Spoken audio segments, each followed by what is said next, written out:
So guys, when it comes to 2025, it's shaping up to be a jam-packed year for Marvel projects, the complete opposite to the year of 2024. We've only had the one Marvel project this year, which was Deadpool and Wolverine.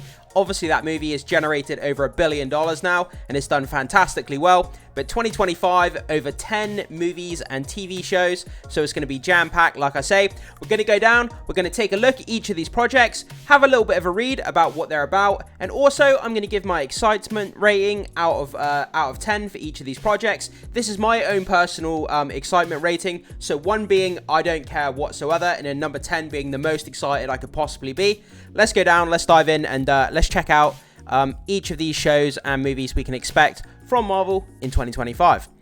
So this comes to us from comicbookmovie.com.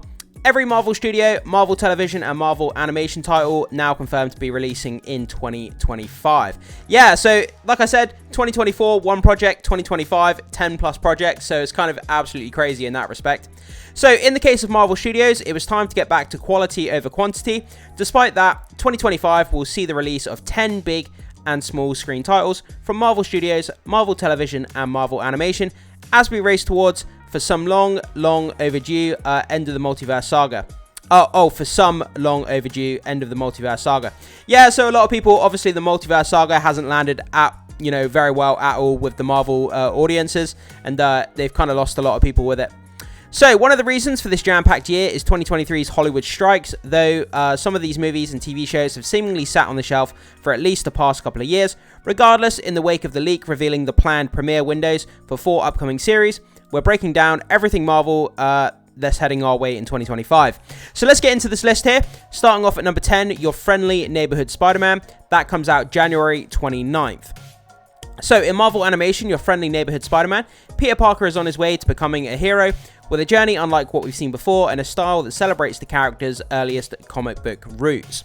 So yeah, we've got a Marvel Animation show here featuring Spider-Man called Your Friendly Neighborhood Spider-Man, January 29th. My excitement rating for this out of 10, I would have to say it's probably a 3 or a 4 at max. Marvel Animation, I really don't care all that much for superhero animation. I'm more of a live action person.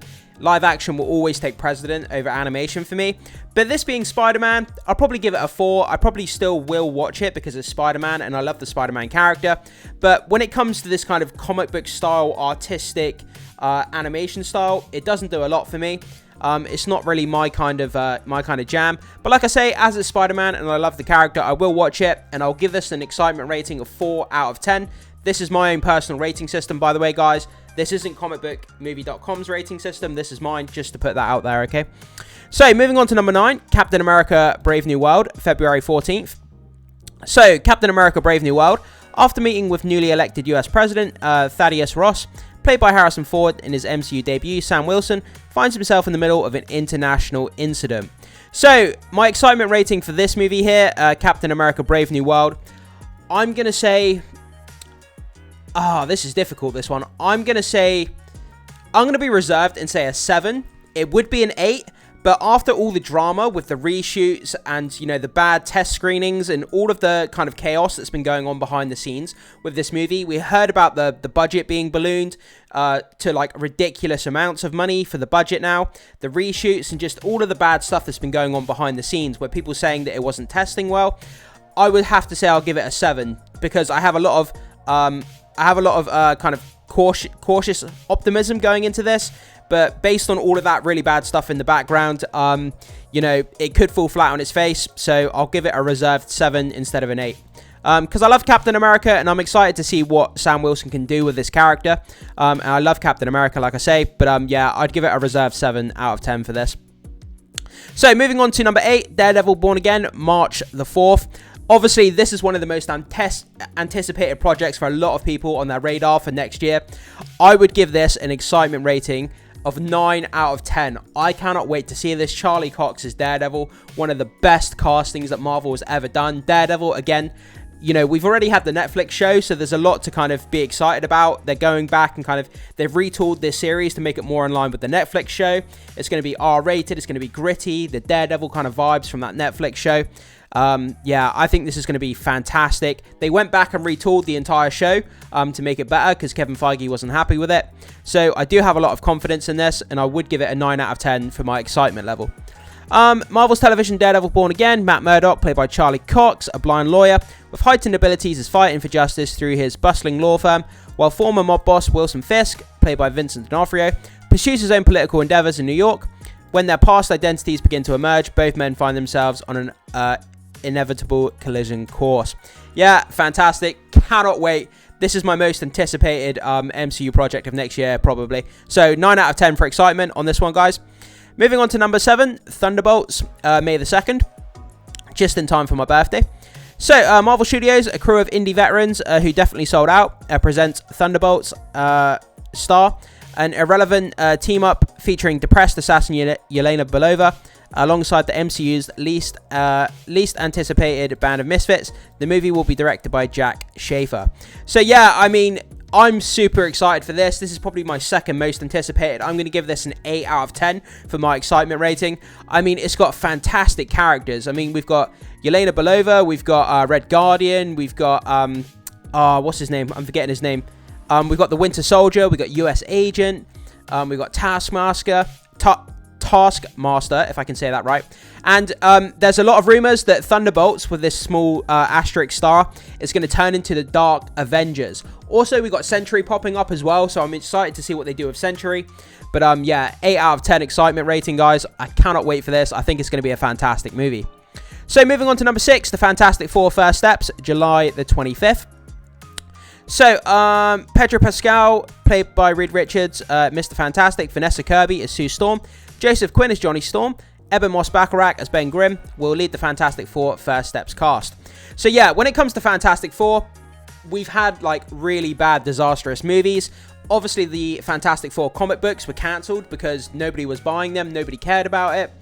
Is this movie actually going to be any good? The fact that it's set in the 60s, it's kind of far removed from the other MCU properties, it's a bit campy, it looks a bit cheesy.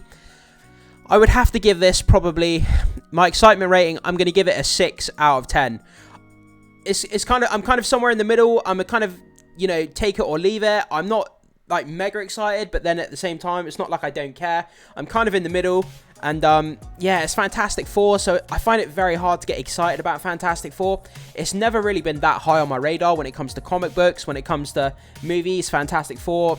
But, you know, this is the MCU. It's the first time, you know, they're coming to the MCU. And Pedro Pascal, he's a fantastic actor, and he always elevates the material, so I'm excited to see what he does. So yeah, I'd give it, you know, I'd give it a 6 out of 10 for my excitement rating on that movie. Eyes of Wakanda, August 6th. So, throughout Wakandan history, brave warriors have been tasked to travel the world, retrieving dangerous vibranium artifacts. Eyes of Wakanda is their story. This, I believe, is an animated show, if I'm not wrong about that. Marvel Studios head of Marvel Streaming Television Animation previously said, "More than any other show we're doing in animation ties directly into the MCU. This is a story about Wakandan history." So yeah, this is a animated series about Wakandan history. So, I mean, I love anything to do with Black Panther and Wakanda. I think it's so fascinating, that kind of tribe of those kind of warriors within the MCU. I think it's a fascinating angle on, you know, looking at the MCU. But again, it's animation. Animation doesn't get me that excited.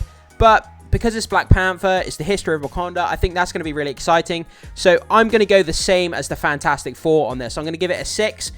I'm going to give it that because, like I said, because it's animation, I can't get too excited. But at the same time, it's Wakanda, which I absolutely love. It's Black Panther, which I absolutely love. So I'm kind of in the middle. I'm going to take it or leave it. I'll wait and see a trailer. But at the moment, I can't say that I'm mega excited. But I'm just over that kind of midway point. So I'd give it a 5 or a 6. Possibly just a low 6. I would give this out of 10 for my excitement. So moving on to number 4, Marvel Zombies. That comes out in October. Again, I think this is animated, if I'm not mistaken. So Marvel Zombies reimagines the Marvel Universe and a new generation of heroes battle against an ever-spreading zombie scourge. While not confirmed, we believe it takes place in the same reality as the What If episode. Okay, so Marvel Zombies, I'm going to give this... this is difficult. Again, I think I'm going to give this a 7 because I love anything to do with zombies. I really do. The fact that it's animated, it puts me off a little bit, but I'm going to wait for a trailer. but I'm going to give it a little bit more than Wakanda and Fantastic Four just because of zombies, and I love anything to do with zombies. And you mix mash Marvel with zombies, I think that's always been a fascinating concept to me. The fact that it's not live action disappoints me quite a lot, because a Marvel live action Marvel zombies I think would be absolutely insane. I don't think it's... Does it say here? Reimagines the Marvel Universe. While not confirmed, it takes place in the same reality as a What If episode. I do think, I'm 90% sure this is animated. So yeah, I'm gonna give it a 7 because zombies and Marvel mashup. I've always loved that. I've loved it in the comics. I think it's really fascinating. And if it's R-rated and gritty, I think it would be something really, really cool. So 7 out of 10 for that, guys. Moving on to number 3, Wonder Man. That comes out in December. So Marvel Studios has revealed very little about Wonder Man. Though we know Sir Ben Kingsley is reprising his Iron Man 3 in Shang-Chi and the Legend of the Ten Rings role as Trevor Slattery. Brian Bowers recently joined the cast, while Ed Harris, Bob Odenkirk, Courtney Cox are among those rumoured to appear. So, it's really hard to give this rating because I don't know anything about Wonder Man. I've never read any of the comics. I don't really know anything about the character. But at the moment, based on the marketing and things that I've seen, well, I wouldn't say marketing because they haven't really marketed it, but based on articles that I read and behind the scenes kind of leaked set images and stuff like this, I don't know anything about it. I'm not excited because I haven't seen a trailer, I haven't seen a poster, I don't know anything about it. So on my radar, I'm going to give it a 2 out of 10. It could be fantastic, I just don't know because I haven't seen a lot about it. But in terms of me feeling excited and wanting to see a Wonder Man series, I really don't care. So I'll give it a 2. I'm not going to give it a 1 because I'm a little bit interested because I don't know a lot about it, so I'm interested to learn. But I give it a 2 because, you know, I don't really care. If this was to disappear tomorrow, you know, I wouldn't lose any sleep over it. So, Ironheart. So, set after the events of Black Panther Wakanda Forever, Ironheart pits technology against magic when Riri Williams, played by Dominique Thorne, a young genius inventor determined to make her mark on the world, returns to her hometown of Chicago. When it comes to excitement level, I'm going to give this a 3 out of 10. I honestly don't care. It feels like a bargain basement derivative version of Iron Man. I really don't care all that much about it.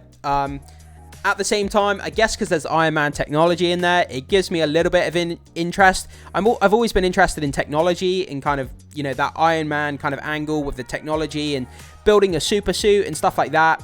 Like a normal human building a super suit and turning into a superhero. That's always an interesting kind of story arc and narrative for me. So I guess I find that a bit interesting. But at the same time, like I say, bargain basement kind of rip-off version of Iron Man. I don't care all that much about it. So I'll give it a very low 3.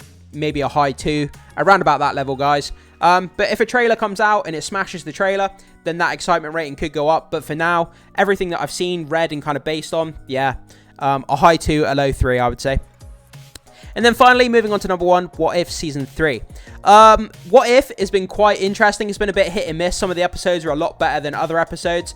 They do some intriguing kind of narrative angles on the MCU. Obviously, What If is kind of looking at these stories within Marvel, but kind of taking them in a different direction. What if this happened instead of this happened? And then we look at a different kind of narrative and a different story arc if the MCU went in a different direction. That's always a fascinating concept, even the episodes that are bad. It is animated, so again, you know, not being a person who's into animation all that much, but still, what if a fantastic kind of unique concept of looking how the Marvel Universe could have turned out if different events took a different kind of turn within the MCU. So, I'm going to give this a 5 out of 10 because I don't really like animation, but at the same time, I've always been interested in the concept itself, and the episodes have been a bit hit and miss. Some of them are really, really fantastic and have really, really interesting, unique concepts of how different Marvel events could have turned out. But then some of the episodes are a bit ridiculous, and they kind of go to ridiculous lengths. They don't make sense, and it's kind of showing you events that would have taken place, and you're kind of like, we don't really need to explore this. It feels like a filler episode. So it's a bit hit and miss, and it's a bit all over the place. And yeah, I think a 5 out of 10 for me. So yeah, that's kind of where we are, guys. So that's the 10 different streaming shows and movies that are coming out this year. Let's just summarize it. So we got Your Friendly Neighborhood Spider-Man, January 29th. We've got Captain America Brave New World, February 14th.